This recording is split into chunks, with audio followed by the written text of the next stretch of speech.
Okay, so start class. For the start of class, you need to take the next few minutes to do these questions, 3 and 4. If you have time, also do 5. Pause the video while they are doing the questions. Give them about 4 minutes. Okay, get out your notes.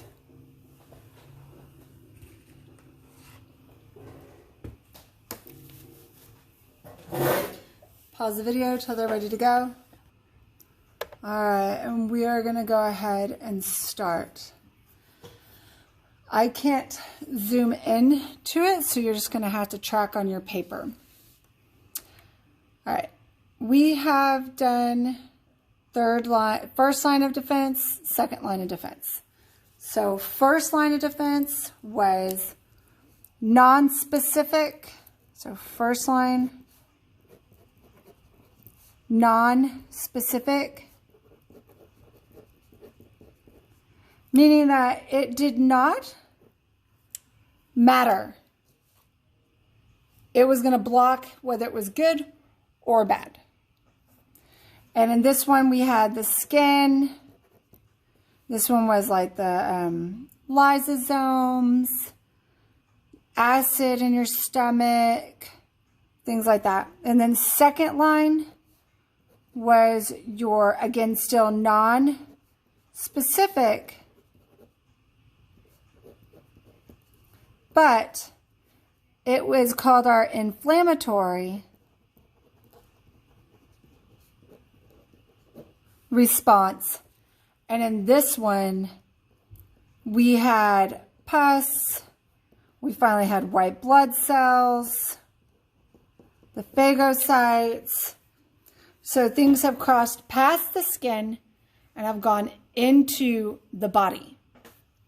And this is how we are dealing with it.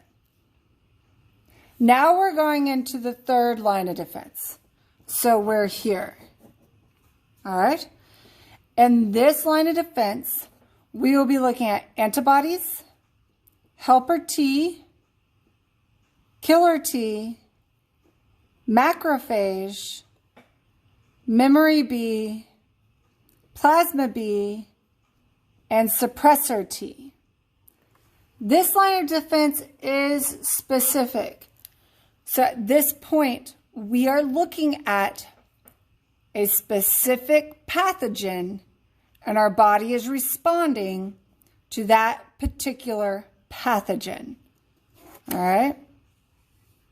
So let's turn the page. In what ways is it better or worse for specialized things to work together? We'll look at this when I come back. Immune response. It's the specific elite force. This definition is one that we will also look at once I get back, because I can't show you the versal and this at the same time. So, macro means big. Micro, like microscope. Micro means small. Macro means big. So who do you send in first? So the very first thing we do is we send in the macrophage. And the third line of defense, remember these are types of white blood cells. So we have more than one type. Yesterday we looked at the phagocytes. Today we're looking at macrophages. So macrophages are what we call big eaters. So how do we eat? So this guy's the big eater. So he will be a big blob. And if he sees something that isn't good, he's going to engulf.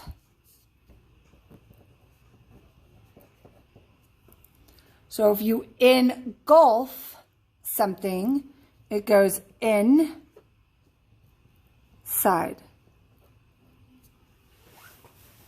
So this is the big eater. He is going to engulf this. So he may start out like this, and then he sees a pathogen, and then he's like, oh, bad pathogen. And in order to deal with the pathogen, he's going to engulf it and eat it. When it goes inside, he will dissolve it, and then you'll excrete it out later. Okay? So that is the first thing that happens. The macrophage sees it. The macrophage goes, whoa, wait a minute. You don't belong here. Your antigens don't match my antigens. So notice, I'm putting on his antigens. Add your antigens. If you need to pause the video to let the kids catch up, you can. And then we need to add on the antigens to the pathogen. So are these two things the same? So because it doesn't match, the macrophage knows this does not belong. So he's going to engulf it, take it inside, and dissolve it. So once he engulfs it, the macrophage is going to do this really cool thing where he is going to display the antigens of the intruder. So it's going to end up looking like that. So take a second to catch up. Pause the video here so they can still see the picture.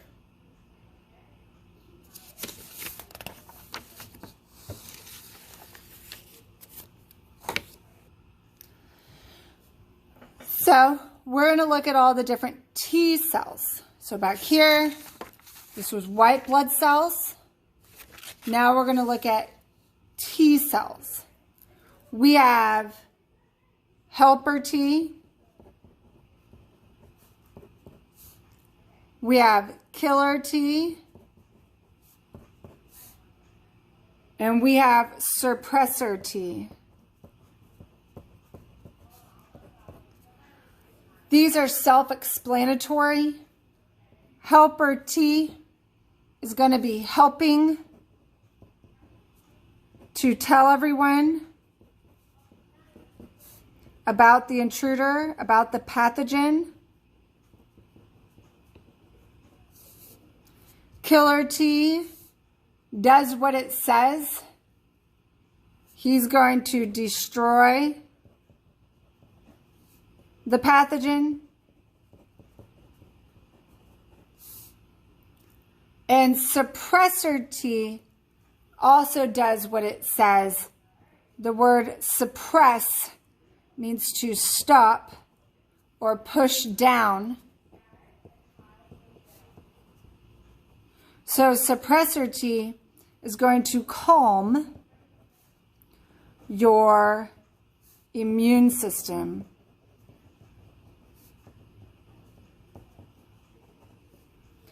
So in this situation, the specific line of defense gets activated because it's gotten through the first line, the second line, and your body hasn't been able to stop it yet. So now we're going to hyperactivate our body, which is why in the end, we need suppressor T to calm everything down. These are like characters in a book or a cartoon. They do have specific looks. Helper T looks like that. Killer T looks like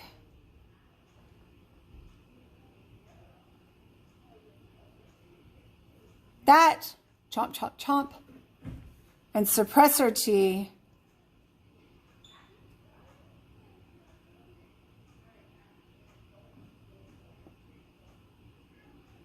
looks like that for me because it's like meditating on a candle. So pause the video, give the kids a chance to catch up again.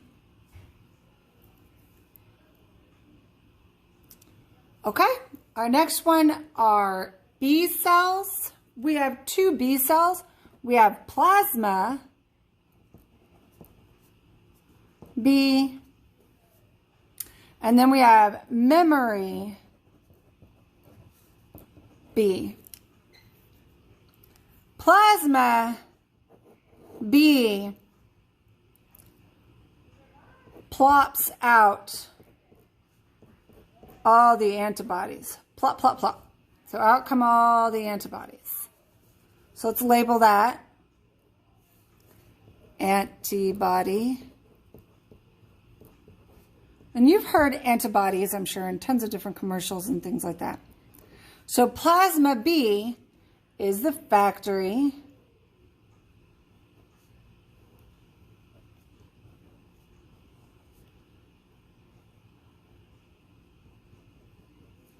That makes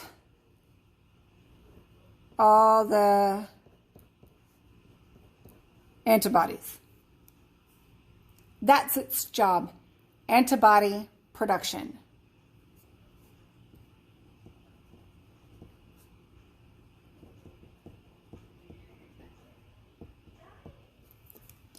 Memory B is exactly what it says. It is to remember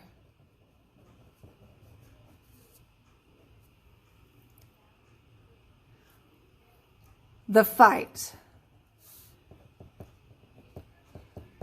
So memory B remembers all of the pathogens that have been in your body.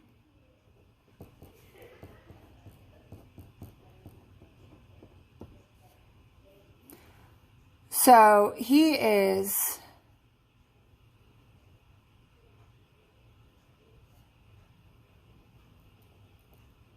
the brain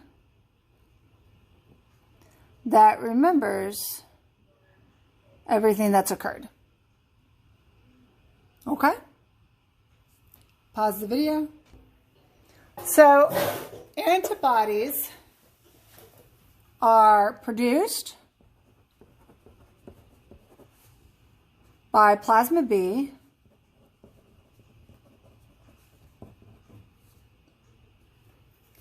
antibodies tag the pathogen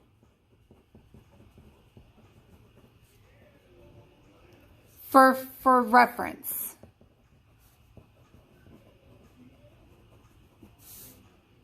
And then antibodies are specific to only one type of invader.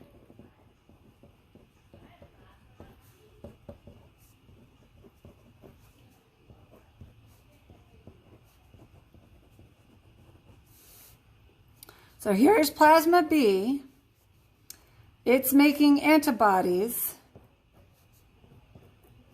And those antibodies are going to be specific to the pathogen. So remember the pathogen we swallowed, its antibodies looked like this, right?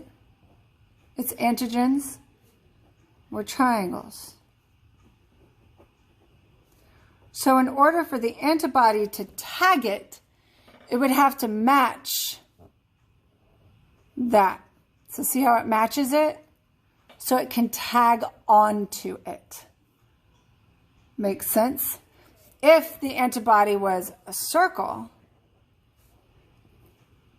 would it be able to tag onto it, or would it not fit? So this antibody won't tag this pathogen. The antibody for this pathogen would have to look like that to tag it. All right, catch up. Okay, so here you're going to see like an immune response.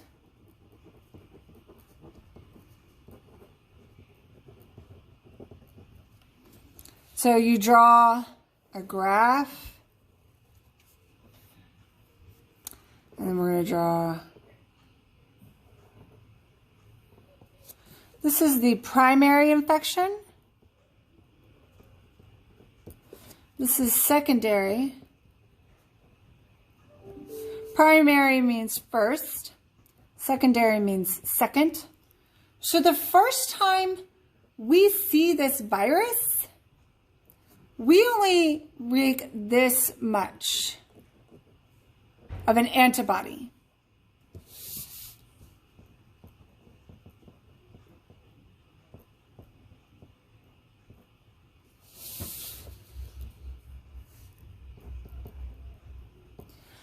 Now, because of memory B, the next time we encounter that, we make this immediately, very quickly. So we may feel a little run down for a time period, but very quickly we're fine because we've already seen it.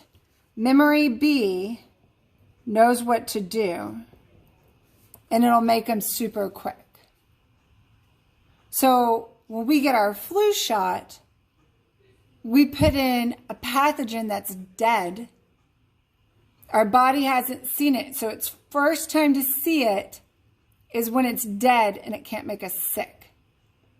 We might have symptoms because those symptoms are a reaction, right, of our second line of defense. Our second line of defense. So we may get some swelling. We may have a small fever. All right. We may get tired because we are also activating all of these things in our body too. It's not that we're sick.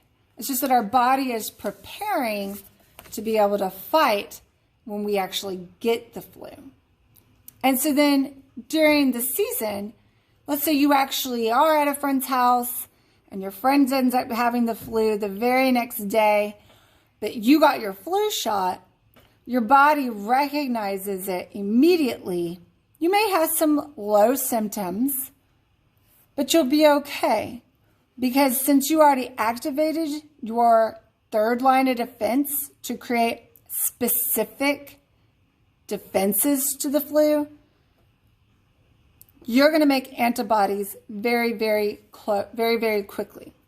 So we have our primary response, and then we have our secondary.